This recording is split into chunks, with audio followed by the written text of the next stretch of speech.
चलिए, तो आज हम बात किसकी कर रहे हैं? ह्यूमन ब्लड की। ब्लड का मतलब होता है रक्त, खून।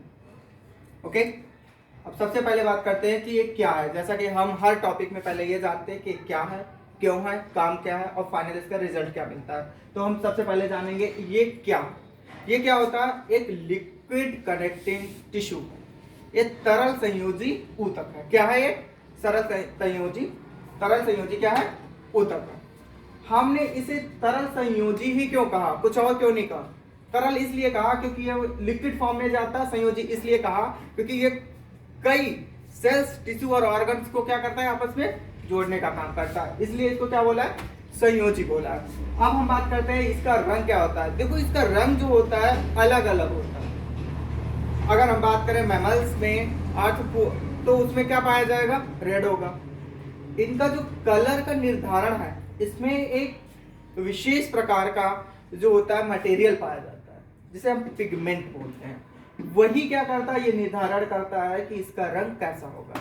कुछ आर्थ्रोपोड्स में क्या होता है? ग्रीन कलर का होता है, क्योंकि उनमें कैल्शियम होता है, मैग्नीशियम होता है। ठीक है। और ह्यूमंस में क्या है? रेड कलर का। क्यों? क्योंकि इसमें क्या पाया जा रहा है? आयरन, Fe, लोहा पाया जा रहा है। अगर हम पूरी बॉडी के ब्लड से सारा लोहा निकालें तो हमारी एक कील बन सकती है, इतना लोहा ब्लड में पाया जाता है। जब हमारा हीमोग्लोबिन, उसमें आयरन होता है, ऑक्सीजन के साथ मिलता है और ऑक्सी हीमोग्लोबिन बनाता है, इसी वजह से हमें रक्त कैसा दिखता है? लाल रंग का दिखता है। कैसा दिखता है? लाल रंग का। यहां तक समझ में आया? डेफिनेशन समझ में आई? अब हम बात करते हैं प्रकार, मतलब इसको डिवाइड करते हैं, इसमें क्या क्या होता है। तो अगर हम ब्लड को बांटना चाहें तो सिर्फ हम दो भागों में बांट लेते हैं। कौन? एक तो प्लाज्मा और दूसरा पार्ट क्या है इसका? ब्लड का सेल्स। मोस्टली अगर हम बात करें तो ब्लड दो ही चीजों से बना होता है। प्लाज्मा, तो प्लाज्मा क्या होता है? ये कणिका विहीन पार्ट होता है। ये लाइटली येलो या फिर कलरलेस रहता है।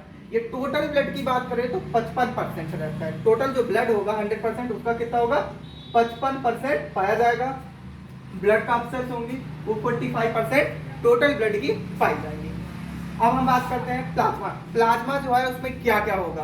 प्लाज्मा में सबसे पहले अगर हम बात करें तो क्या पाया जाएगा? वाटर। क्या पाया जाएगा? वाटर। वाटर कितना परसेंट होगा? 90% ऑफ टोटल प्लाज्मा। जितनी भी प्लाज्मा है उसका कितना होगा? 90% होगा। क्या पाया जाएगा? वाटर। फिर क्या होगा इसमें? प्रोटीन। प्रोटीन 5.5% टू 7% तक प्रोटीन्स पाई जाती हैं। प्रोटीन सिर्फ एक प्रकार की नहीं होती। प्रोटीन कितने प्रकार की होती है? 4 प्रकार की होती है। पहली प्रोटीन होती है एल्बुमिन, जो कि 3.5 टू लेकर 5.6% तक पाई जाती है। दूसरी प्रोटीन होती है ग्लोबुलिन, जो 1.6 से लेकर 3% तक पाई जाती है।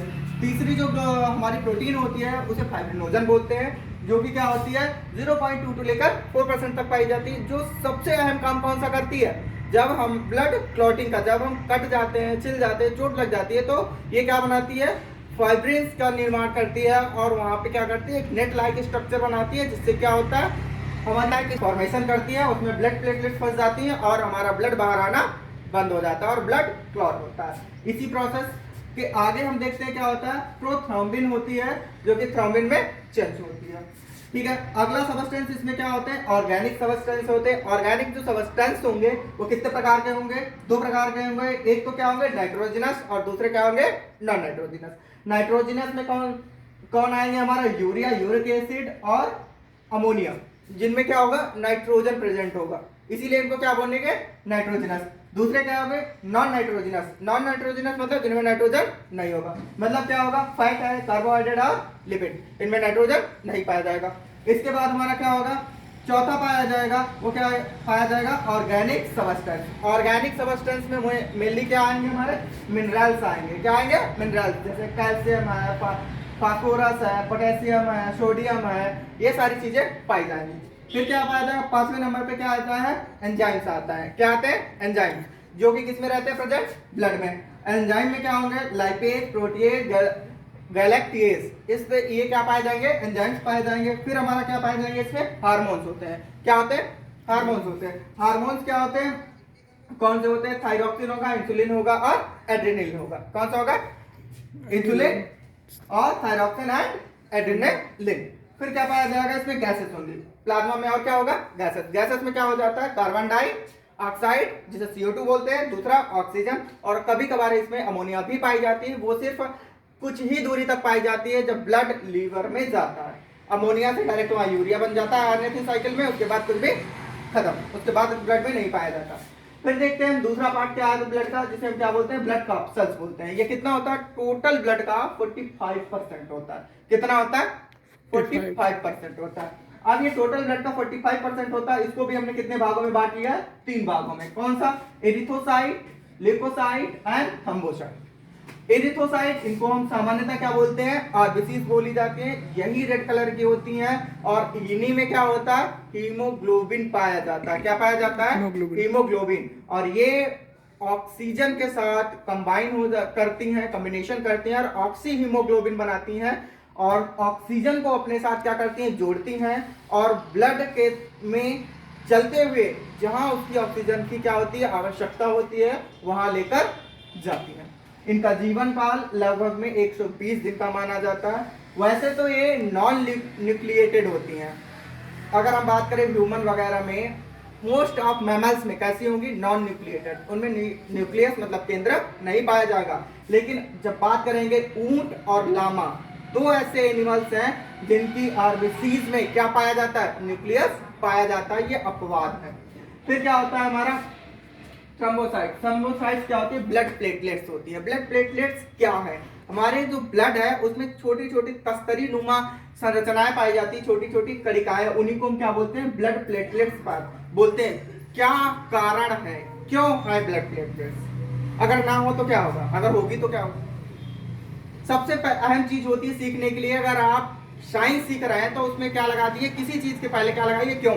अगर है तो क्यों है, नहीं होगा तो क्या होगा, तुरंत आपको साइंस समझ में आ जाती है कि ऐसा क्यों होता है। तो ब्लड प्लेटलेट्स होती हैं, जो ब्लड प्लेटलेट्स होती है हमारी कैपिलरीज, हम कुछ भी काम करते हैं तो हर सेकेंड्स में मिलियंस के अकॉर्डिंग टूटती हैं। उन कैपिलरीज को वापस रीग्रो करने के लिए, क्या करने के लिए, रीग्रो करने के लिए उनको एमसील के तरीके से काम करती हैं और उनको हमेशा लगातार बनाती रहती है। ब्लड प्लेटलेट्स इसलिए हमारी बॉडी में होना बहुत जरूरी है। 1.5 to 4 लाख पर क्यूबिक होती। अगला बात करते हैं WBCs। WBCs होती है, ये कैसी होती है, न्यूक्लिएटेड सेल है, व्हाइट सेल है, इन्हें व्हाइट ब्लड कॉर्पसेल्स बोलते हैं। अब जो होती हैं, तो जो WBCs हैं वो क्या होती है, व्हाइट होती है। अब यही WBCs क्या करती है, हमारी बॉडी को क्या प्रदान करती है, इम्यूनिटी प्रदान करती है। इम्यूनिटी मतलब प्रतिरक्षा, और मिलकर आपस में क्या बनाती है, प्रतिरक्षा तंत्र बनाती है। तो जो होती हैं इनको हम WBCs, इनको हमने कितने भागों में बांट लिया, 2 भागों। WBCs 2 प्रकार की होती है, ग्रैन्युलोसाइट और एग्रैन्युलोसाइट। हम इनमें प्रेजेंस, इनकी कोशिकाओं के अंदर प्रेजेंट होते हैं ग्रैन्यूल्स, उस आधार पे इनको हम बांटते हैं 2 भागों में, कौन सी, ग्रैन्युलोसाइट और एग्रैन्युलोसाइट। ग्रैन्युलोसाइट में क्या होंगे, कोशिकाओं के अंदर ग्रैन्यूल्स पाए जाएंगे, एग्रैन्युलोसाइट में ग्रैन्यूल्स नहीं पाए जाएंगे। ग्रैन्युलोसाइट कितने प्रकार की हो जाएंगी, 3 प्रकार की। कौन कौन सी, एसिडोफिल्स, बेसोफिल्स एंड न्यूट्रोफिल्स। जो भी हमारी बॉडी में फॉरेन मटेरियल आएगा, बैक्टीरिया, वायरस, अगर वो एसिड इन नेचर है तब ये अटैक करेगा उस पर, बेस इन नेचर है तो ये वाला अटैक करेगा, और अगर वो किसी भी नेचर का नहीं है तो उस पर न्यूट्रोफिल अटैक करेगा।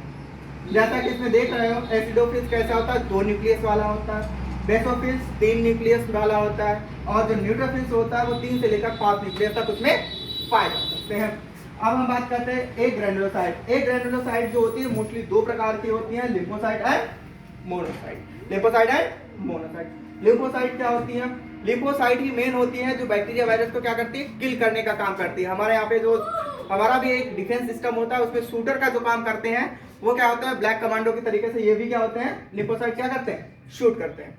ठीक है, जो भी बैक्टीरिया वायरस उसको मार देते हैं। और जो मोनोसाइट होता है वो क्या करता है, इसकी इंफॉर्मेशन को क्या कर लेता है, कैप्चर करता है, मेमोरी करता है और हमारे यहाँ पे सबमिट कर देता है। अब जैसे ही कोई इस प्रकार का बैक्टीरिया वायरस हमारी बॉडी में आता है, तुरंत ही ये क्या करते हैं, माउथ में उसे क्या कर देते हैं, किल कर देते हैं, और यही एक इंफॉर्मेशन हमारे अंदर बन जाती है। इसी को हम क्या बोलते हैं, इम्यूनिटी बोलते हैं। क्या बोलते हैं, इम्यूनिटी बोलते हैं। अगर कोई भी डिजीज एक बार आपको होती है तो उसकी इंफॉर्मेशन हमारे ब्लड में पहले से पहुंच जाती है हमारी बॉडी में, उसके लिए पहले से ही क्या बना दी जाती है, एंटीबॉडीज बना दी जाती हैं। जैसा ही इस प्रकार का कोई भी बैक्टीरिया वायरस आता है तो हमें मेडिसिन नहीं लेनी पड़ती, हमारी एंटीबॉडी उसे पहले ही क्या कर देती है, खत्म कर देती है। मोस्टली कोई डिजीज होती है, अगर इंसान में नहीं है तो उसके अंदर उस डिजीज के अगेंस्ट, उस डिजीज के खिलाफ एंटीबॉडी बनाने के लिए उस डिजीज का, उस बैक्टीरिया या वायरस जिससे वो हो रही, उसका कुछ पार्ट उस इंजेक्शन के द्वारा या वैक्सीन के द्वारा उस इंसान के अंदर डाला जाता है, जिससे उसके अंदर क्या हो सके, एंटीबॉडी बन सके। और एंटीबॉडी जब बन जाती हैं तो ह्यूमन क्या हो जाता है, उसके खिलाफ प्रिपेयर हो जाता है, उसका इम्यून सिस्टम डेवलप हो जाता है। यहाँ पे हमारा ब्लड खत्म होता है। आई होप आपको ये ब्लड समझ में आया होगा। अगर समझ में आया होगा और आप पढ़ने वाले हैं तो ही चैनल को सब्सक्राइब कीजिएगा, अन्यथा चैनल से दूर रहिएगा। देखने के लिए धन्यवाद।